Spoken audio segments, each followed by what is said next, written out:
feel like I've said a bunch of dumb stuff today. My butt wet? You can dangle a little carrot out in front of me. You can't kill deer if they aren't on your property.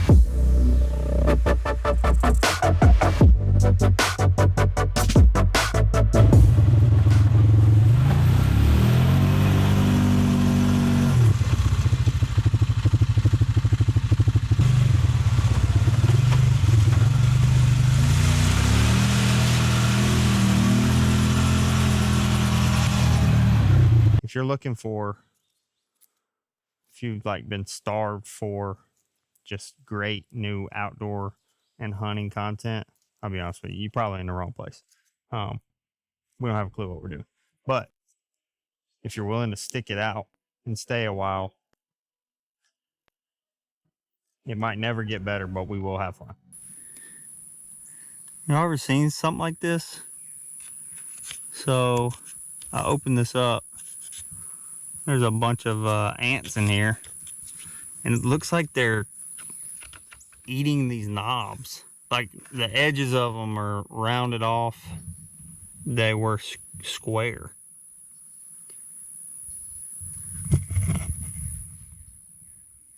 Anybody? I have a lot of these cameras, and I've ran them for a couple years now. Never seen anything like that. Like the ants fighting back. I don't know.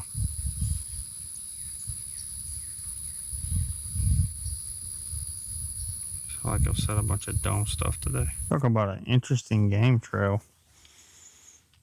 Deer. Deer. Turtle. Up on the rain big time this year. Like 5 inches plus. And there's a lot of debate on how much difference that makes, whether it makes a difference at all. But I just don't see how it could hurt. I mean,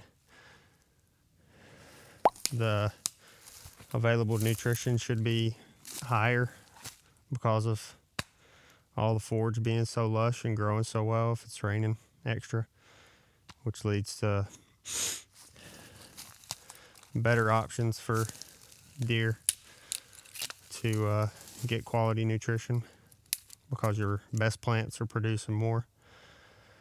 They're replacing something at the bottom of their desirable eating list with something at the top. If those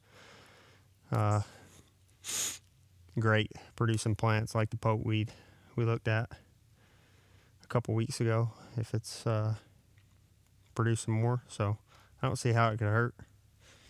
I haven't personally seen a major difference in heavy rainfall years versus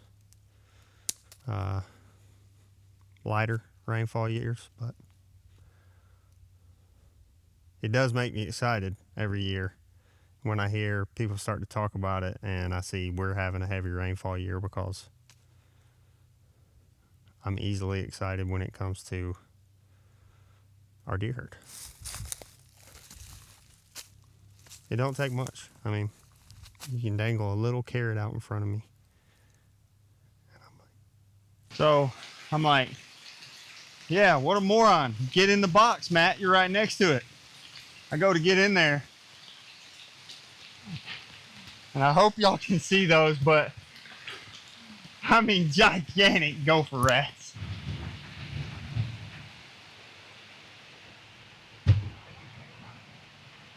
Bro.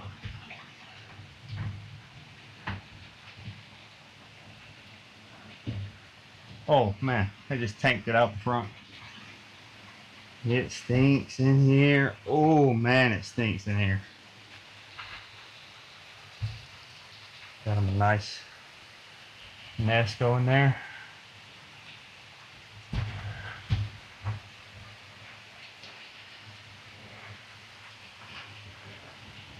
That was wild. I'm drenched. Put the feed in the cab of the side-by-side.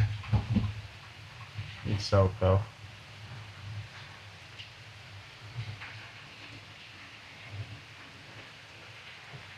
So ideally, I'd be getting that out as quick as I can into something that's not enclosed. So a trough. I got 3 bags with me.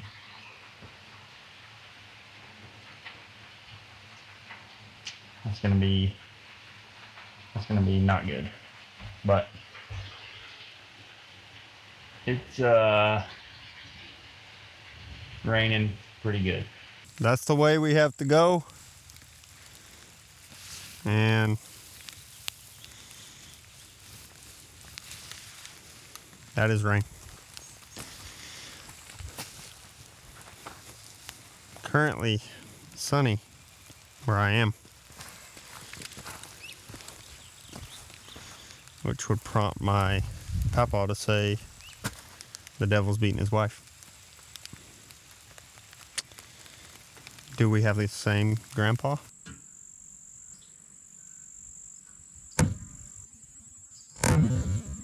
He didn't like that. If you don't have a bush hog, a weed eater, or spray readily available, you just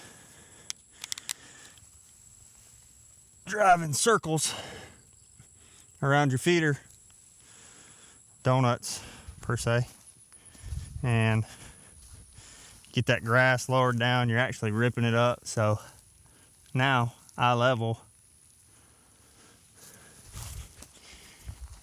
your camera will have a nice view. Ta-da.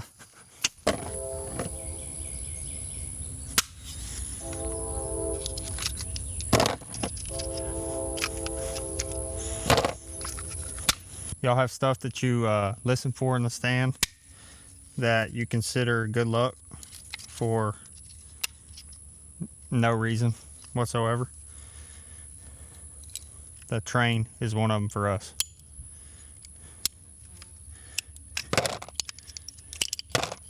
Train, cardinals, if you see cardinals. I don't know, it's random.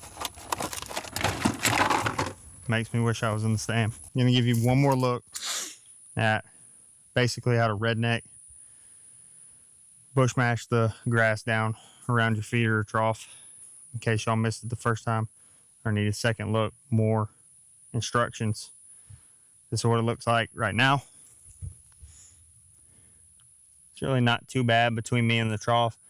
Very tall back behind it.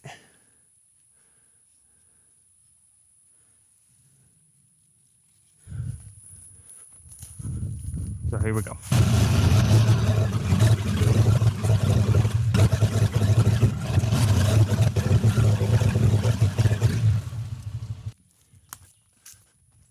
As you can kind of see, we got a lot more dirt visible.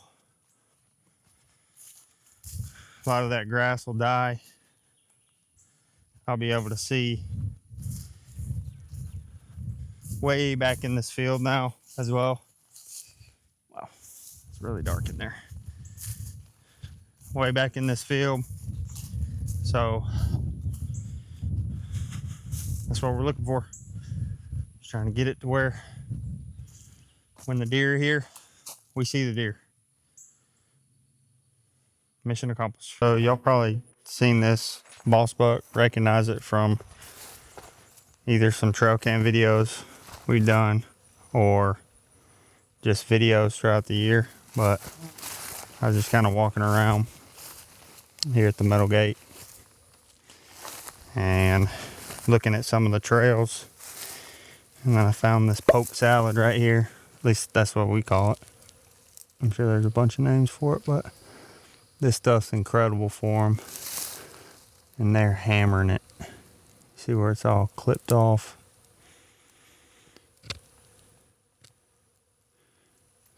Basically every little shoot that's coming off. Look how low they've clipped that next to it. And this stuff behind it, or more of that shoot coming off behind it. That is premium food right there. Here's some more. At least where we're at. Probably all over the southeast, I'd imagine, but see how they just hammered all that. I'll try and right here, here, here, here, all in the top. And I think there's some across the field.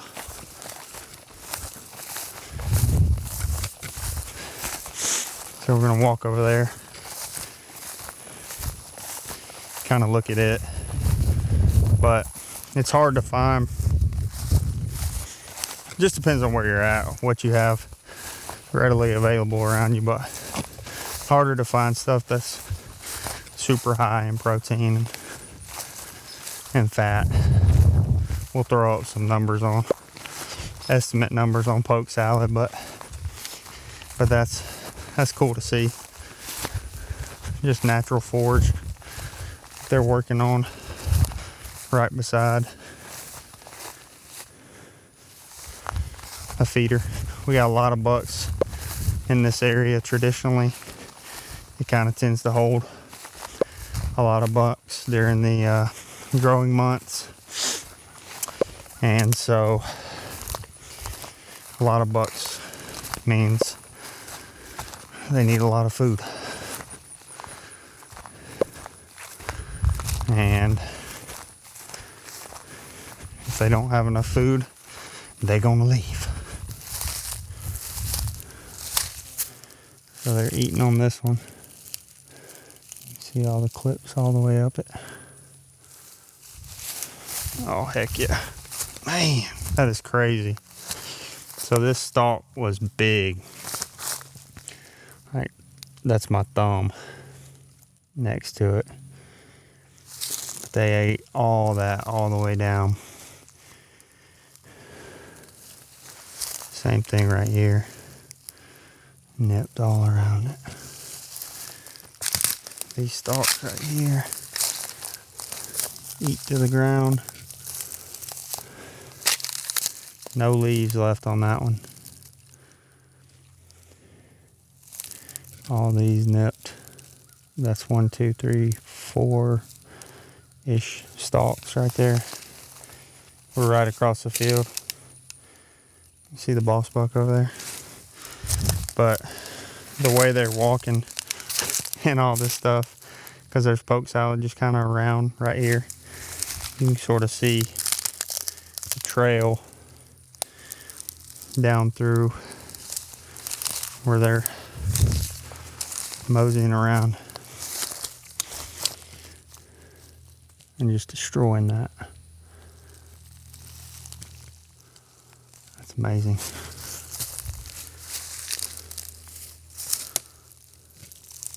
Everywhere there is poke salad right here. They're eating the piss out of it.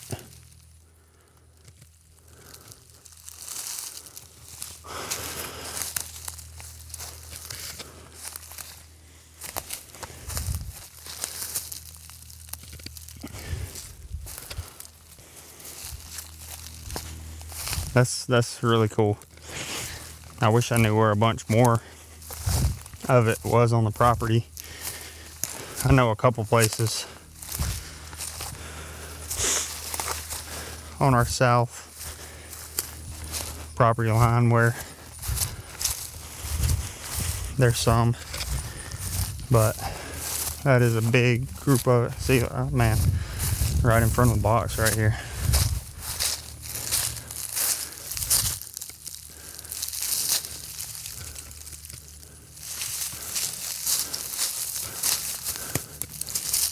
Where they're nipping around that. They're just eating the leaves off of it. I really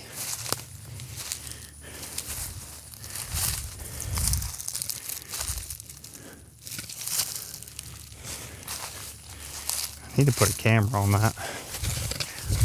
I don't have one with me. I'll try and put a camera on that next week.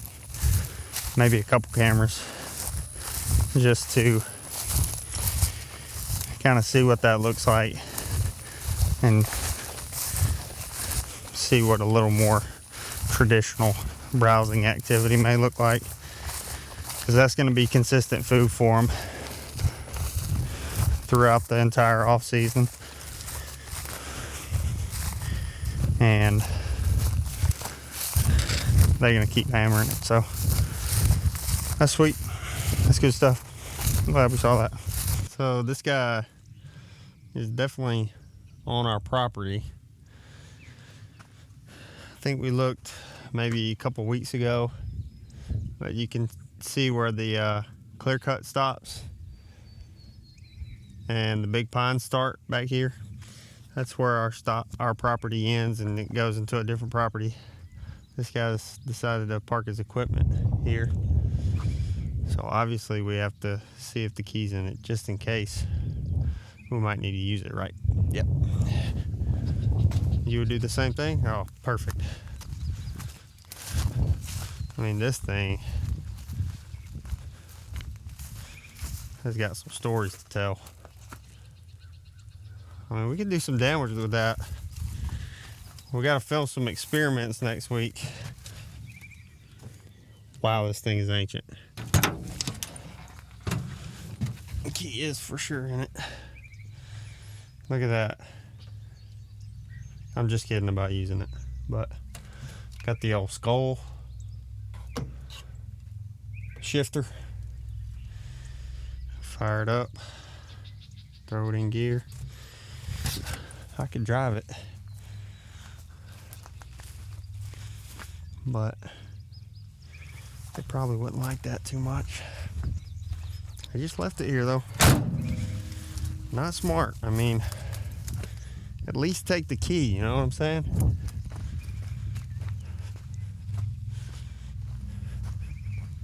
It will be fun though.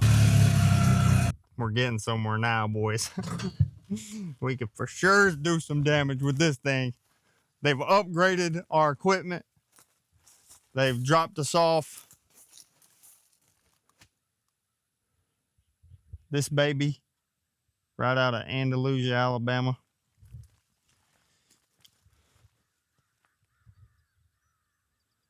She's a beaut. Hopefully, I mean, they've really done a number on the roads on the way out. Look at the beautiful clouds. Squirrel. But this is nice right here. Maybe they'll just leave it for us. We had our, I don't know, lift bucket thingamajig a few weeks back. We've upgraded. We can work with that. So if you're out there and that's your piece of equipment, wow, look at that. So boss, we got to change the number. How you think we should do it? Screw it, man. Just mark it out and put it in Sharpie somewhere. So I'll see that going down.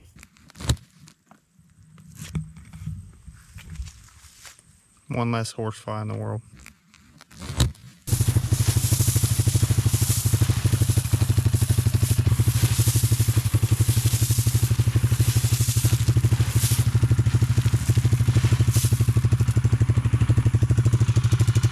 Jordan's about to hunt hogs in here. We just spread some feed over there. Found a shed on the way out. Let's go. Good luck, brother. All right, late June. We are at the lamb. We just dropped Jordan off at the Big Oak. We're walking up to the metal gate. We are going to try and kill some hogs but we will settle for raccoons. So that's the game plan. It's hot. I'm trying to stay hydrated. We'll see what we can do. While they're standing there looking like, what in the world?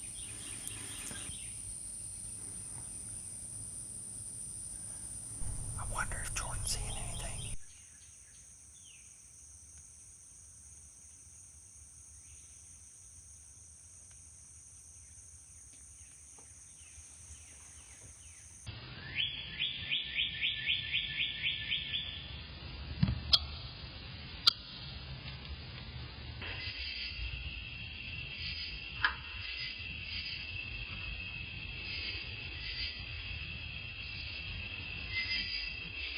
We saw 2 deer. They came in the lane out past the boss buck. And then they smelled Chris, so there we go. It's a good start. I mean, it's not a total failure. It's never a bad day to be sitting in the woods watching deer. We got 2 doe right out in the field. One's still skittish. Could be the deer we saw earlier. One's walking right out to the middle of the field where the feed is. Love this. Man, that skittish doe.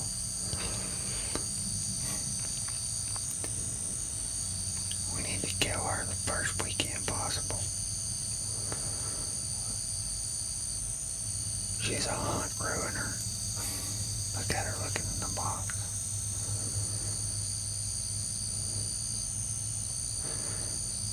Jumping around, acting a fool.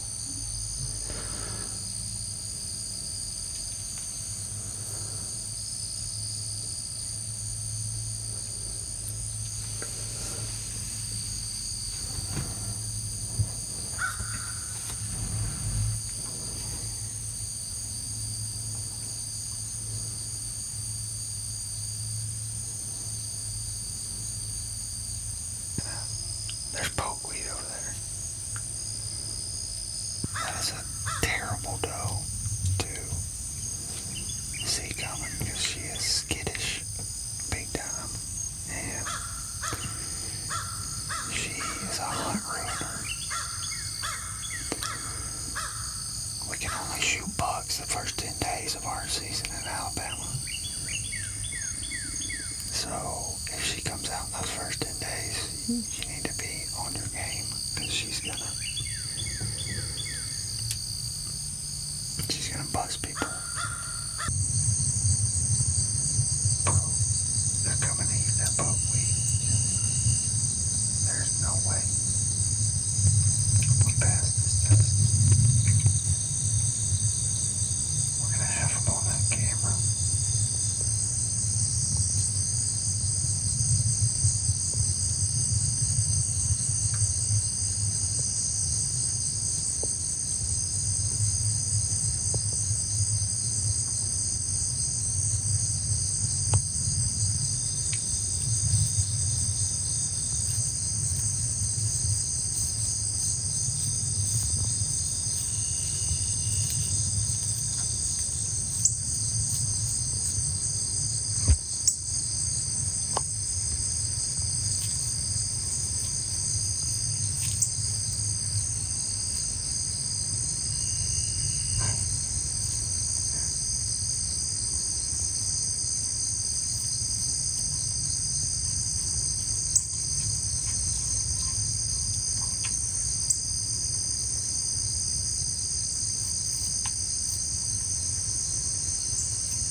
All right, so saw 2 does, one older, one younger. Older one, big time signal doe. If we were in season, because what she's doing is educating that younger doe. But the biggest thing we got out of it was Chris and I got to kind of troubleshoot some of the things that we're going to be facing during season, just trying to capture footage. And that was cool because we've never really done this before, and we're hoping to do a good job capturing stuff. So we're headed to pick up Jordan. Last time I talked to him, he had seen 5 bucks, which is amazing. That is a blast. So hopefully he had a little more action in terms of predators, varmints than we did. We'll see.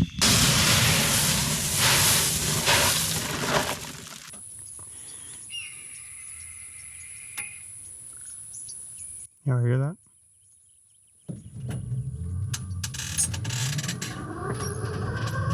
Oh man, he flew away. I've never seen an eagle on this property. My dad saw one. It's probably been 10 years ago.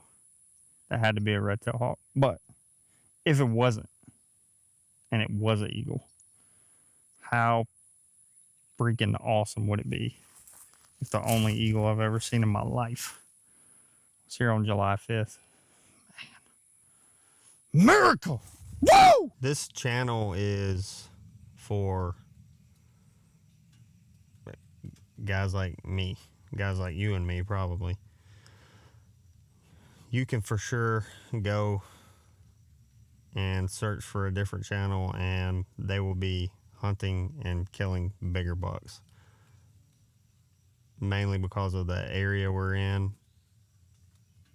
And that's probably why there's a bunch of, Midwest or Northern shows, brands, or whatever you want to call them, that have a huge following. But I do feel like there's got to be enough people out there that hunt. I know there is enough people out there that hunt just like me that are relying on the same stuff we have to rely on to get deer in, to grow deer, to a level at which we're proud to harvest them. And especially in places like obviously Alabama, Mississippi, Georgia, Florida, South Carolina.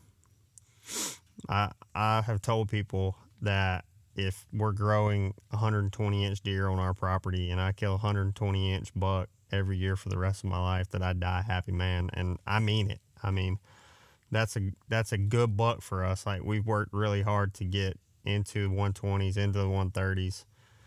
Had a buck on our property that was in the 140s last year. Our neighbor killed it. So it's for guys that have to do it the way that we do it. And I think there's a lot of us out there. And really what it comes down to is, like, you can go out and find, I could go out and chase bigger deer. I could travel to places. I'm sure I could find opportunities where there's bigger bucks, but there's got to be more to it than chasing bigger deer, in my opinion. Now, everybody's not like that, but to me, when you're just chasing the next, biggest buck, and that's your main goal, is more inches. I want to kill a buck that's more inches. One of two things ends up happening, maybe both of them. But number one, like I said, I can travel out and find bigger bucks to hunt, but the further I travel, the less people I'm going to bring with me, and the less I'd get to hunt with these guys that I just truly love hunting with. My dad, my brother, my friends that are in this club with me, I just enjoy hunting with them. I do. I really do love it. And we have so many memories that are of each other. I can tell you the memories, like the times that they killed bucks, what the weather was like, wind direction, why he went to this stand, how long we knew the buck, and it becomes such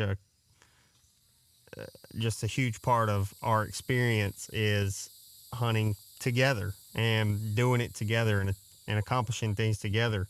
And the further I go out to chase deer, or I'm not saying I'll never hunt out of state, but the further I go, the less I'm going to get to bring those people with me, the more it becomes my memory instead of our memories. And that at this point is just not very attractive to me. And then the second thing is, I mean, if you're only chasing a bigger buck, like the next biggest buck, like you kill one this big, I got to kill one bigger. There's an end of the line. Like there's a end of the line for every hunter. At some point, we will all kill our biggest buck. Period. I hope you haven't killed your biggest buck. I hope I haven't killed my biggest buck.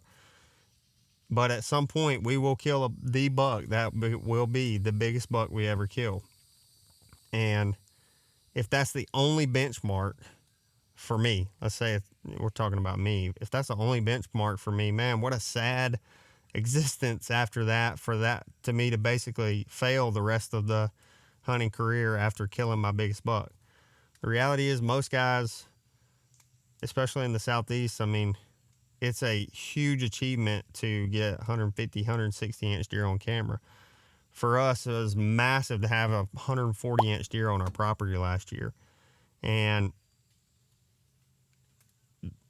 there's just so many uncontrollable factors that go into what the headgear looks like on that animal, and the stories that are involved with them and getting them to maturity is so much more valuable to me than the inches. Like I do think we're kind of too caught up in that at this point in the hunting industry, but it's probably yours and my fault. Like when it pops up and it's like 212 inch buck killed, you know, up north, and it's a massive deer on the thumbnail, we click it, you know, but that's not a reality for me. Like, man, there ain't no way. There's probably a 0% chance we kill a 170 on this property, no matter how hard we work at it. Like, you know, for free range in South Alabama, it's just probably not going to happen. But that, to me, is one of the least important parts of this whole experience, like, especially doing this channel. Like I said, it's for guys that are in the same type setup as we are, doing the same type deal as we are. I'm going to be hunting over feed. Like, that's a reality for most of the Southeast. I'm not going to hide it like your favorite hunting influencer does, like just off camera when they shoot them. I mean, you're going to know, like, I'm going to use these tools, and these are the tools I'm using, and most of the time you and I are probably going to be in a similar situation. And if it helps a couple people, that's awesome. If you want to watch and just laugh at me, man, that's incredible. Like, I know there's people out there doing that, and that's fine as well. But we're having fun, and it's going to be a blast to document this journey and just sort of where we're at and our mindset on the everything that's going on. So happy to have you. I don't think I covered the whole screen. Boy, this right here, that's a killer right there. So it cracked. I don't know if you've ever had one of these older Polarises. It cracked right here. We welded it. It cracked right here. We welded it. We put this support bar, and brothers, if you hit that bar coming full speed into this side by side, you're lucky to be alive after it. I mean, it's there. All right, that's enough of that. All right, so came through the main gate, and there's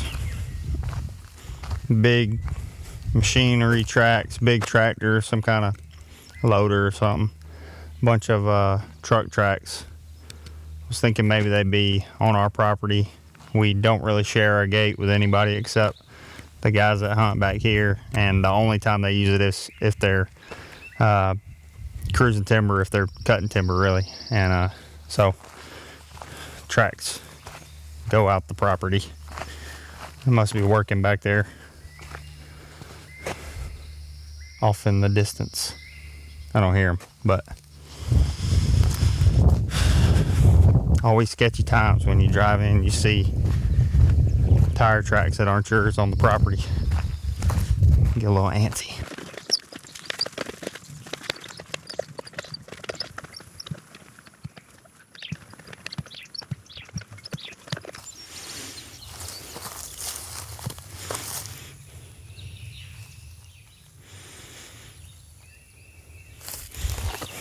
Salt lick activity, mineral lick, whatever you want to call it. Another spot, another good sign. Well, I don't know if y'all heard that, but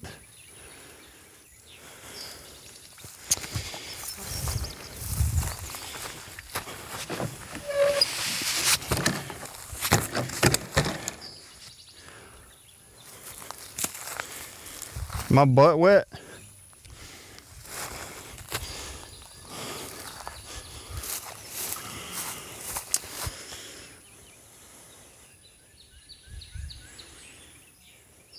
That did not go as planned.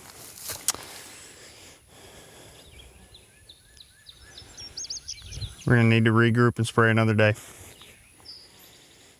I can put it back together, but I'd have to go back to the cabin and refill it.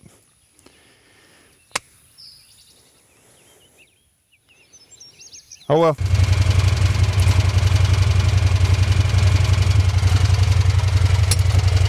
So we're back at our fallen comrade here.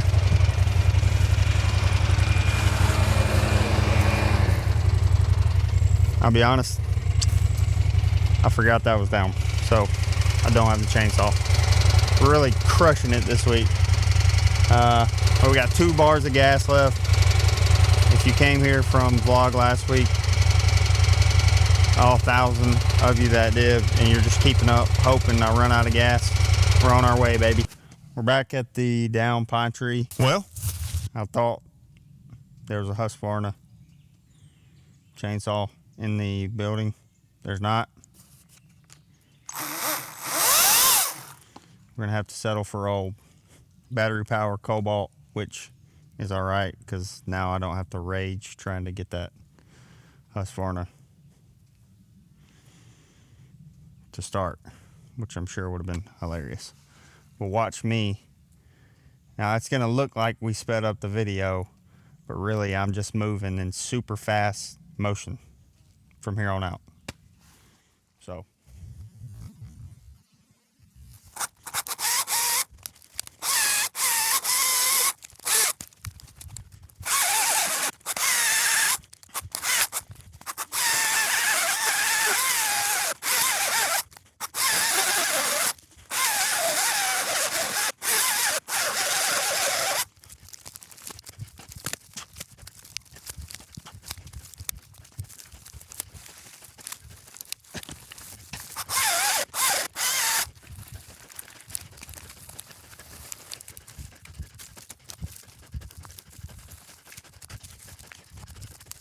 we're back in action.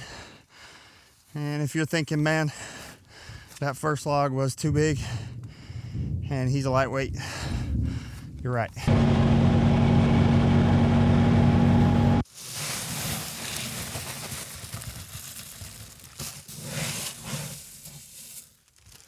Got some of our feed today that has garlic in it. I know y'all can't smell through the screen, but man, look at that stuff. Beautiful.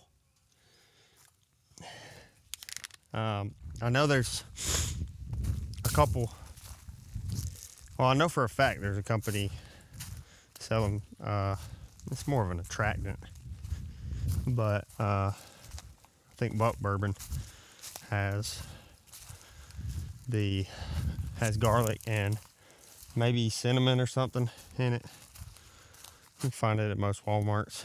Just trying to keep the bugs off, especially the bot flies, away from their nose. Ideas that when they get down in there and they eat it and it gets on their nose, that maybe it'll keep the flies away from it. A lot of studies on how it can stunt antler growth between the different flies that can get in on them. But like I said, that's more of a attractant. So maybe you use it as a topper or something. Like, we don't sell that retail at this point. Maybe one day we will. Oh no! Dang black razor, he's too fast. Even if you aren't on your property as much in the off season and you're thinking that food during the spring and summer isn't going to help me kill more deer, I would totally disagree. Like, you can't kill deer if they aren't on your property. So part of the challenge is, how do I figure out how to hold these deer? How do I figure out, we talk about it a ton, limited resources, which food absolutely is one. How do I figure out how to locate and isolate these deer? Part of that is, what are they eating? That food, whether I put another bag of feed in that boss buck for the rest of the off season, those deer are going to be eating that poke salad, poke weed, whatever you call it. And I can count on there being deer probably in that field, but around that field when season rolls around, because those deer feel safe eating in that location right now during the spring and summer. And if you can find places where a deer feel safe eating, grazing, hanging out in the spring and summer, more than likely you can encounter them in the fall during bow season specifically. That early window when pressure's still low, they're going to be where they've been feeling safe, where they've been feeling comfortable the rest of the off season. And you want to ambush them, essentially. You want to find those places.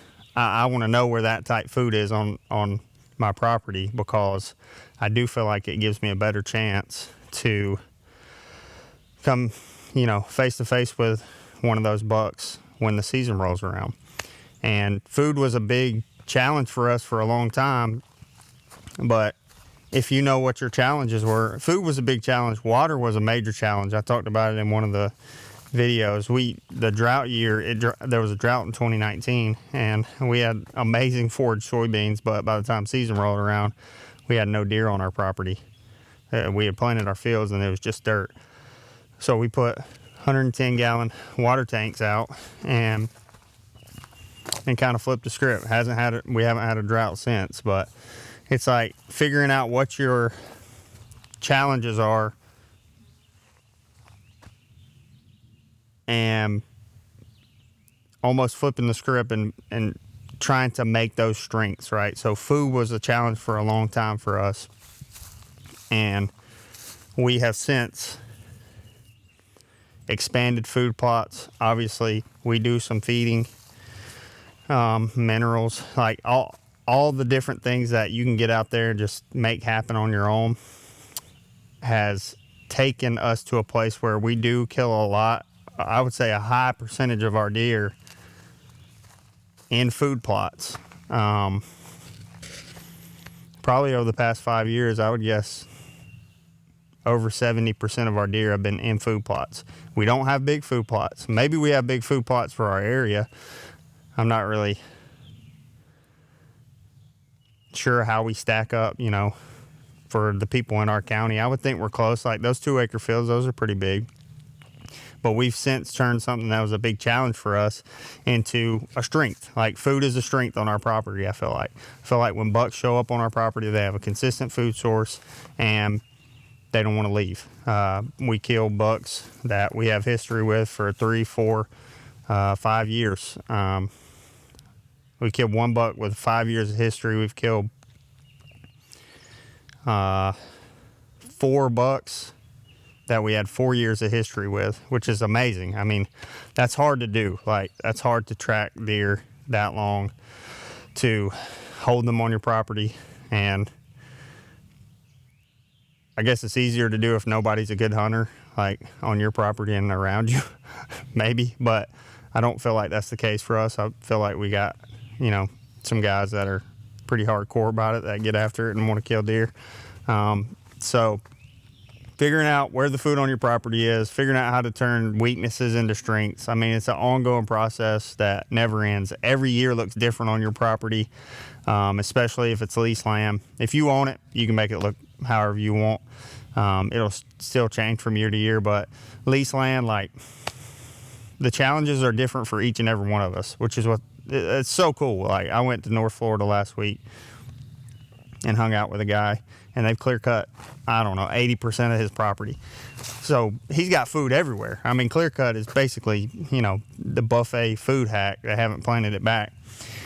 But he's implementing a feeding program, and, he's got bachelor groups of 4, 5, 6 bucks around feeders, and he's stoked about it because it's a long-term investment for him, and he views it as not like just short-term, but figuring out how to invest into the deer that you have and get them to a place where, maybe they're better than they've ever been. And then, years down the road, there's just such a huge benefit to excess nutrition in your deer herd. But yeah, I don't know. Maybe I've been rambling a while. Maybe you'll hear something and you'll be like, man, that makes a little bit of sense. Maybe I could do that. I really hope that stuff's called poke salad, because I'm going to feel like an idiot if it's not. I've been thinking about that ever since I said it the first time. It's all right, though. The world was a better place when we bullied each other, so y'all can bully me in the comments.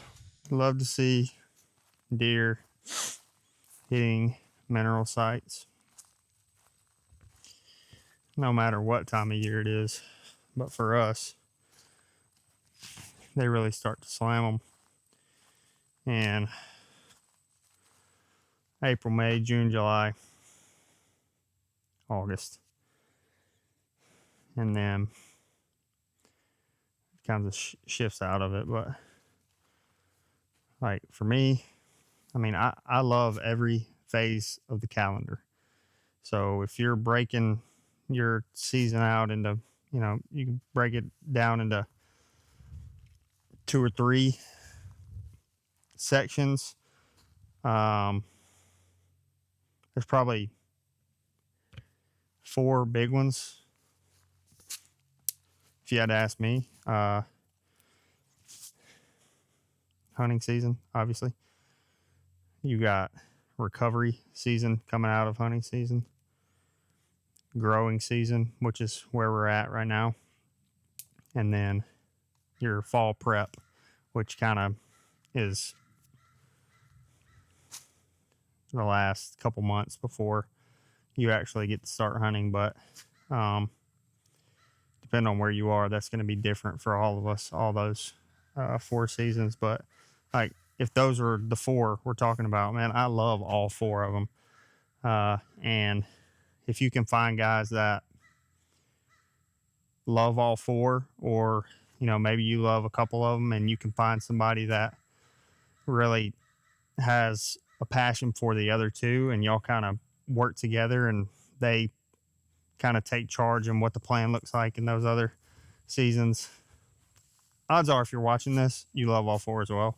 So for me, like, already before season even ends, before hunting season even ends, I'm ready to get back out there and start seeing who survived, start to work mineral sites, start to help them recover from the rut, and kind of jumpstart their bodies getting back to a healthy condition, to where all that excess nutrition they can find in spring, summer goes towards antler growth. Then during the growing season, if you've been watching these vlogs, I'm a little psychotic. I mean, I want to be down here. Like, I want to be down here as much as possible. And velvet pictures are just, it's the best time of the year from a trail cam standpoint. Then you got the prep season, the fall prep, which is, going to be planning. It's going to be hanging stands. It's going to be trimming lanes. Love it. I mean, that's your final chance to get out there and really discover something that you could use to kill a deer. Like, that's your last chance. Adjusting on the fly in season's really hard. You got to go in there on them and be on top of them. I mean, we all do it and it can pay off, but if you can put in that work a couple months before season, you're just going to find more success. So I love that whole strategy, walking around trying to find just little pieces of information that maybe the deer are telling me without doing it on purpose. Like, this is the direction they want to come into this plot. You can study trail cam photos, helps a lot. This is the direction they come into that plot. This is the direction they leave. This is the buck that's walking out before the hit list buck that I'm looking for, the shooter buck that I'm looking for. So it's just, and then obviously hunting season is, I get to hang out with my buddies that live further away, which I'll be here every weekend. And as much as they can be up here, obviously hunting with my dad, I love doing that. My brother, my friends from around here. So there's just, you gotta find people, and it could be you. Like I said, if you're watching a off-season blog from some random guy in South Alabama, you probably are the guy. You're probably just like me. I mean, you wake up thinking about deer season, you fall asleep wanting to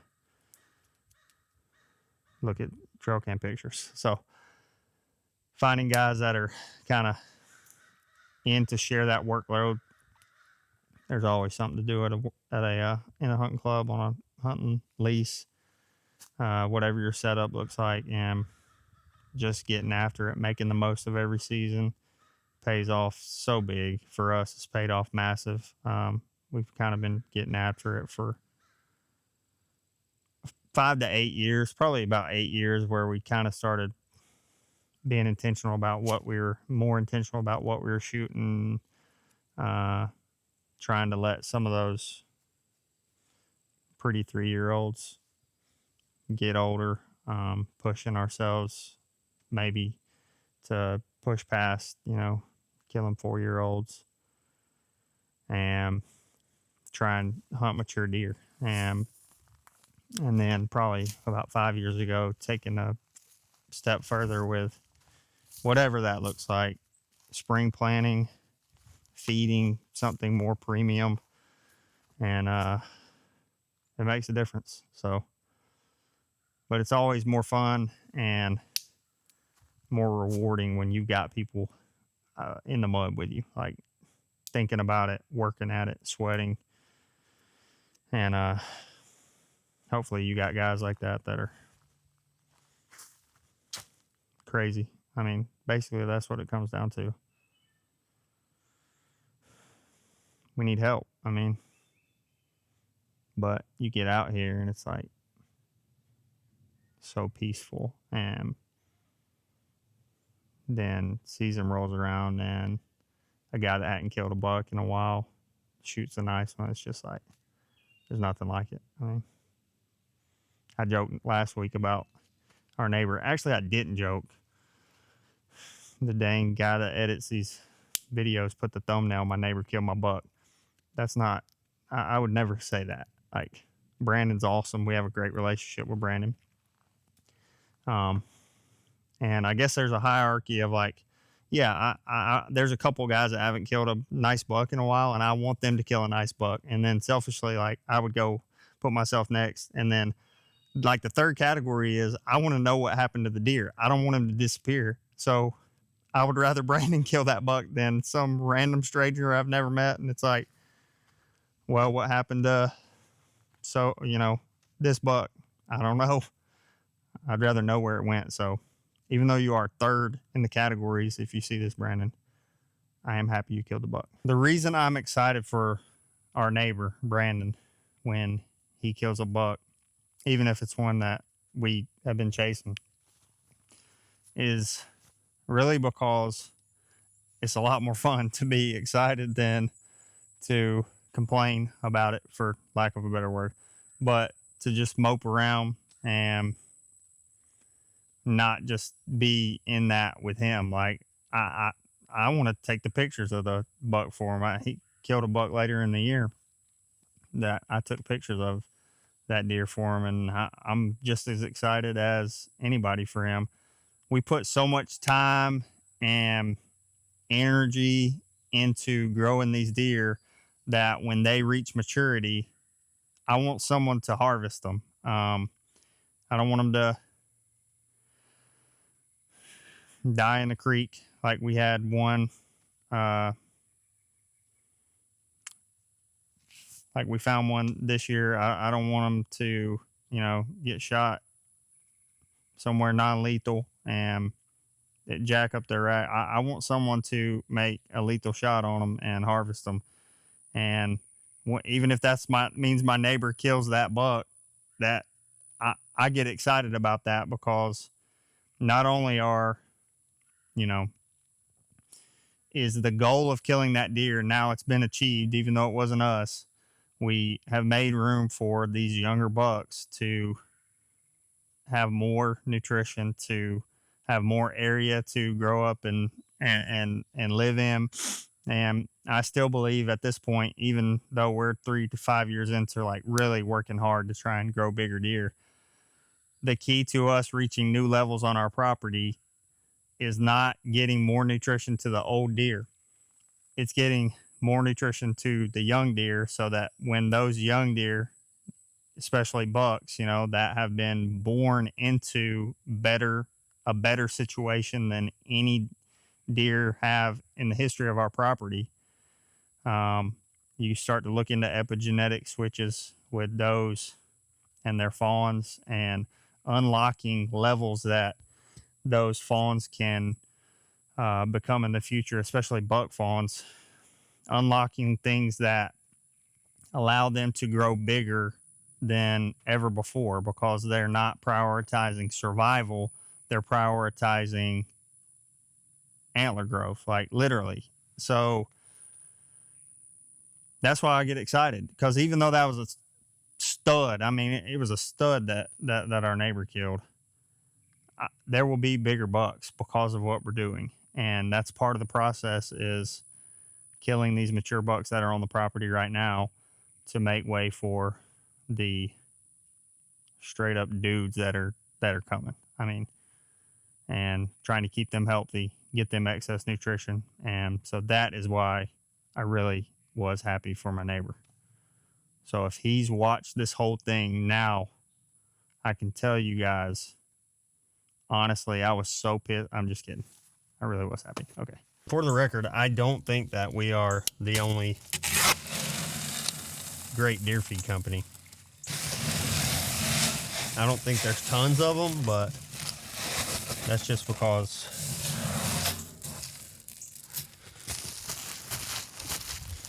a lot of the time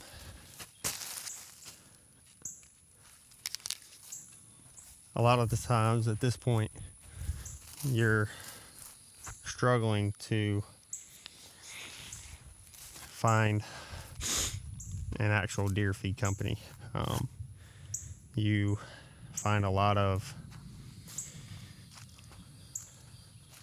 I don't want to talk crap about anybody, but you find a lot of companies that are doing deer feed on the side. They're a big mill, or they make cattle feed, and it's a side hustle for them. So if you can find a legit deer feed company that pass or fail, live and die, for us, we have to make great deer feed or we no longer exist. And there was a time, a few years ago where we were really struggling and financially, and we were cutting some corners, and we hit a point where it was just like, we're gonna die doing it the right way. Our company's going to go out of business doing it the right way. And when we changed to that, even though it was risky, we kind of hit new levels, and we're able to really see the benefits of that, because guys can tell. I mean, we talk about it in the shop, but like, if you have bought this bag of deer feed and poured it out into your feeder, that bag of deer feed is really important to you. And so that's kind of the mindset we go into it, where it's like every bag is important, because that is success or failure, that is growth versus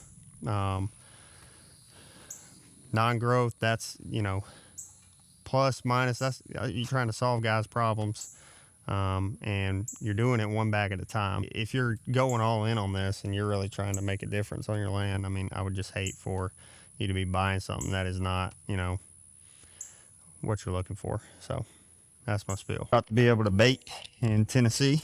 We're working on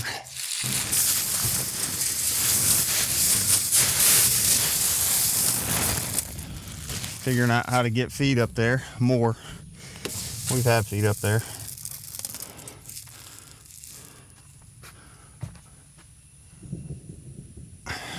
Figuring out how to get triple grip up there specifically.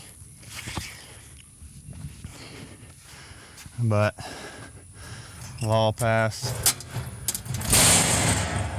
You'll be able to bait, or the law passed in July of this year, and then I think they got to work on stuff to where it actually goes into effect next August. But just another state that outlaw baiting so they could make it legal again and charge us. Matt, tell us how you really feel. Well, I think it's our own dang fault, because it's somewhere along the way they made a rule, a little rule at first probably, that affected hunters just a little bit. No big deal. So we let it go. Then they made another rule, and then another rule, more rules. Put some scary names on some stuff. More rules. Outlaw things. Make them legal again, so they can regulate it and make money off of it.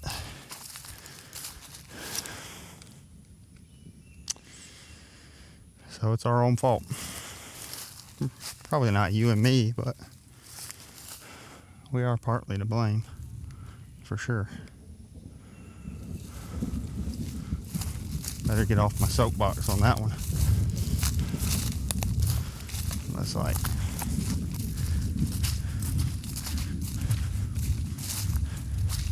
Matt, what's wrong with college football?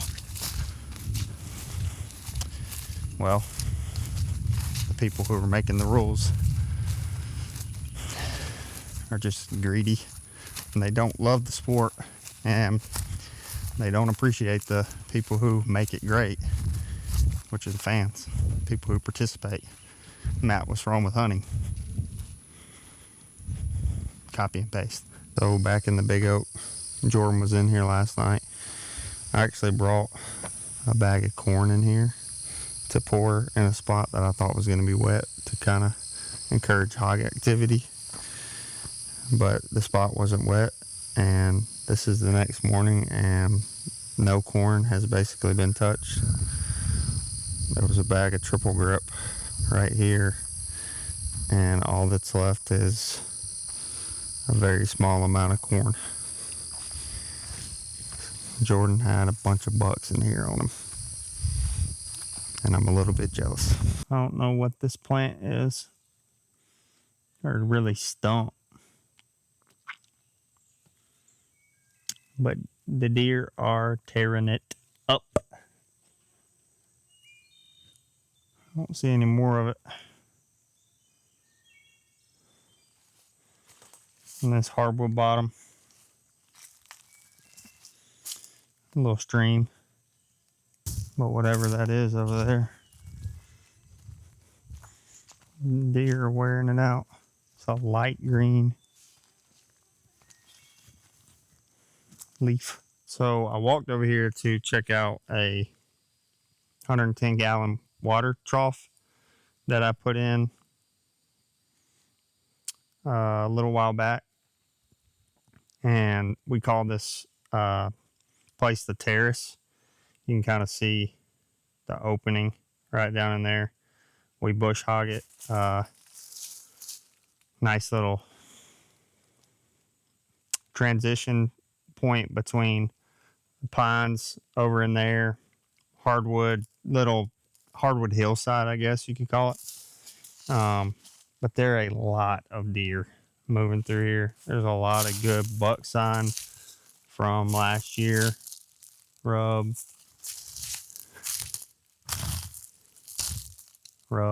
But you can just kind of see how mashed down the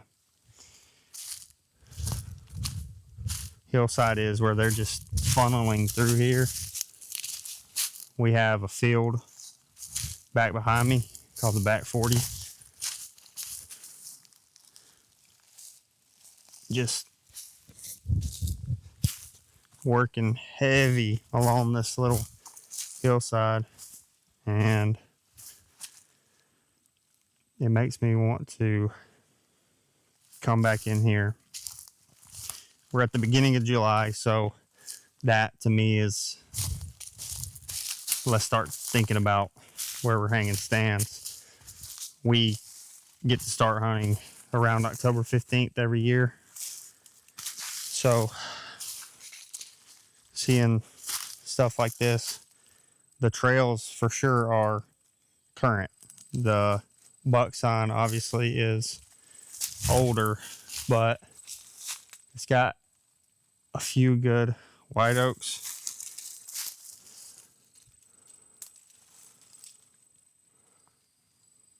Right there.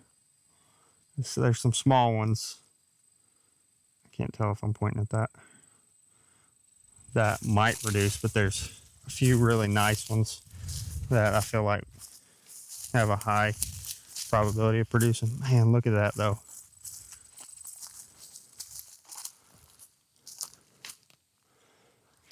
So we may come back in here in the next month. We're gonna have work days. We're gonna have a work day in July, work day in August, and try and get a stand in there in that funnel as a giant good news bee. See if I can get close to him. Buddy.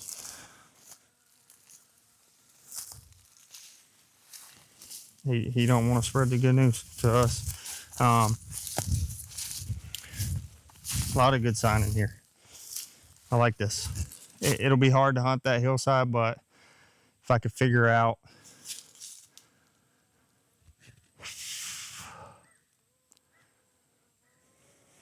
this is super thick below it. It's super thick above it. So figuring out what it's looking like for them transitioning from bed to food, and if they're moving in between, bedding up there, bedding down here, we could kill them in this little pinch point. It's not really a pinch point. In this little hillside draw. So we may come back and look into that. Good deal. I think it's gonna rain in. I Have my rain jacket this week. Sorry the mic messed up last week. We've got some things we're gonna try to maybe be able to run it during the rain. Apparently you can put it in a balloon or a condom and it'll still work, which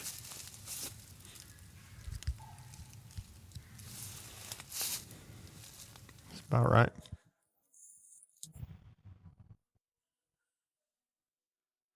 I shouldn't eat that Taco Bell.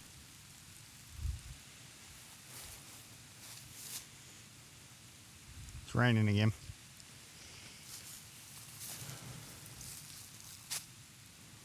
I drove the Polaris today, which is going to prove to be a bad decision. There's no roof on the back of it. So we're going to wait for the rain to stop for a second, but while we do that, I brought extra cameras to put on this stuff right here, and then the pokeweed we looked at in the corner. Pokeweed. I learned last week it's only called poke salad after you cook it, so forget y'all. But I'm gonna put a couple cameras over here on this patch we looked at last week. So I'm gonna go ahead and do that while it rains. Hopefully it'll pass. If not, the show must go on. So this first camera is gonna be incredibly close to it. They got the stalks all around it right here. I'm just gonna kind of put it on this post, this 4x4 post of the box, and we'll see what happens.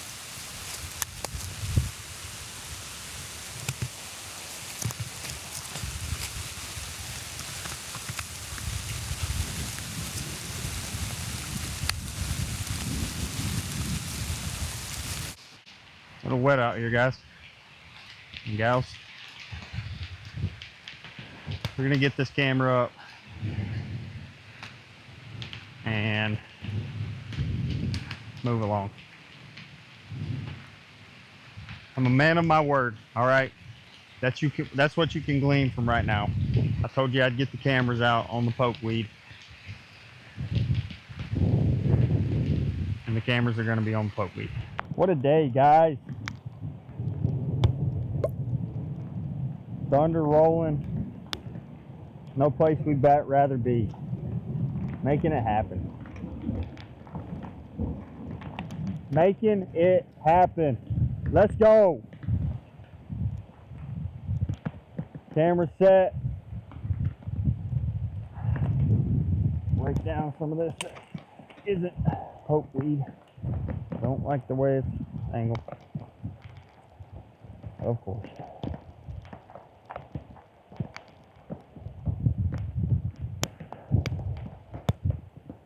Probably should set it higher. We're rolling with it. Man, this is fun.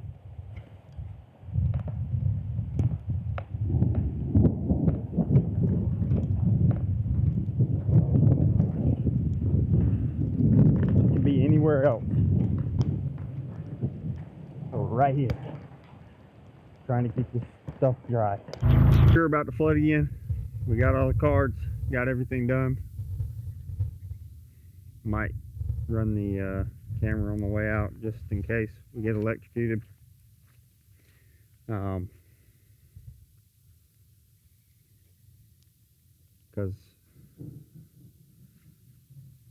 I mean that would suck, but the The only thing worse than getting electrocuted would be if you had a camera and you didn't get it on video.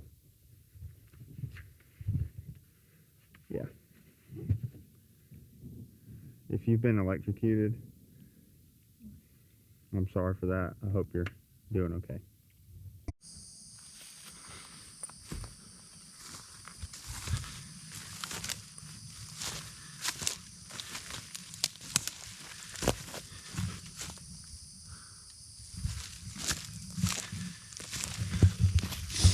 We're back where we had set up the cameras on the pokeweed, and I'm gonna pull them and we'll see if we got anything on them. I'm pretty sure that the deer me and Chris saw last night when we were kind of raccoon hunting walked in front of the box close enough that we should be able to see it. So